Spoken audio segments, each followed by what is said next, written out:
BJP నేత Medak MP Raghunandan రావును మరోసారి మావోయిస్టుల నుంచి బెదిరింపు కాల్స్ వచ్చాయి. ఆపరేషన్ కగార్ను ఆపేయాలని 2 వేర్వేరు ఫోన్ నెంబర్ల నుంచి కాల్స్ చేసి హెచ్చరించారు.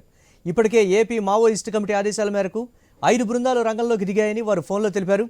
ఆ టీంలు హైదరాబాద్లోనే ఉన్నాయని, చంపేస్తామని హెచ్చరించారు. తమ ఫోన్లను ట్రేస్ చేసే ప్రయత్నం చేసినా దొరకమని, ఎట్టి పరిస్థితుల్లోనూ వదిలేది లేదని రఘునందన్ రావును హెచ్చరించారు.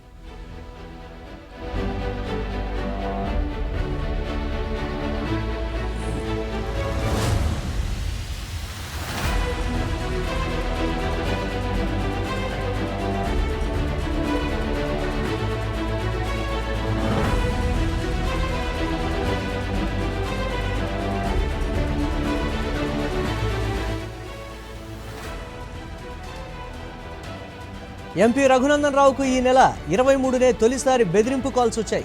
వెంటనే ఆయన డీజీపీ, మెదక్, సంగారెడ్డి ఎస్పీలకు కంప్లైంట్ చేశారు. దీంతో ప్రభుత్వం ఎస్కార్ట్ వాహనంతో పాటు అదనపు సిబ్బందితో భద్రత పెంచింది.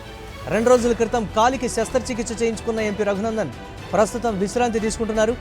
ఇవాళ మరోసారి మావోయిస్టుల నుంచి బెదిరింపు కాల్స్ రావడంతో పోలీసులకు కంప్లైంట్ చేశారు.